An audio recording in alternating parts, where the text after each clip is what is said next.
Hindi nagpapahuli ang OPM Hitman sa pagbabago ng music industry, kasabay ng patuloy na pag-unlad ng teknolohiya at paggamit ng artificial intelligence o AI sa musika.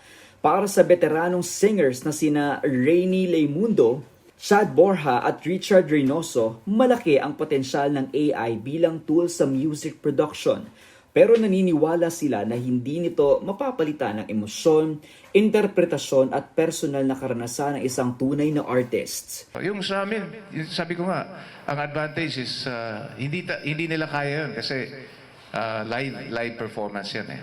Sa halip na ituring na banta, nakikita ng OPM Hitman ang AI bilang isang teknolohiyang maaring gamitin upang mas mapalawak pa ang posibilidad sa paglikha at produksyon ng musika.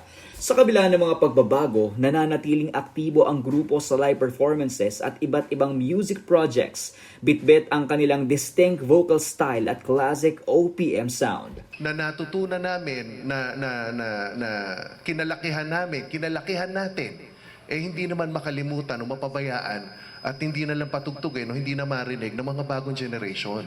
Pwede natin baguhin ng konti ang timpla, pero it's still the same song na nagbibigay tribute sa mga masters of original Filipino music na napakagaganda talaga ng mga awitin na hindi na natin naririnig ngayon.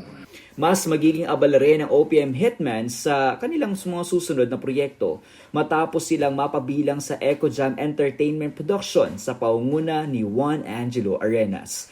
Sa bagong yugto ng kanilang career, layo ng grupo na patuloy na magtanghal at makagawa ng mga bagong proyekto habang hinihikayat ang mas batang henerasyon na kilalanin at pahalagahan ang sariling ating musika. Hindi na kami yung batang mga nakilala niyo noon eh. Nadaanan na namin ang buhay. We know how to manage our expectations. We also know the realities ng mundo, pati ng ekonomiya.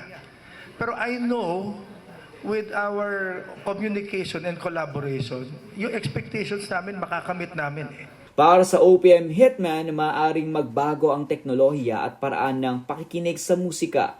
Pero ang tunay na diwa at emosyon ng OPM ay nananatiling mahalagang bahagi ng musikang Pilipino.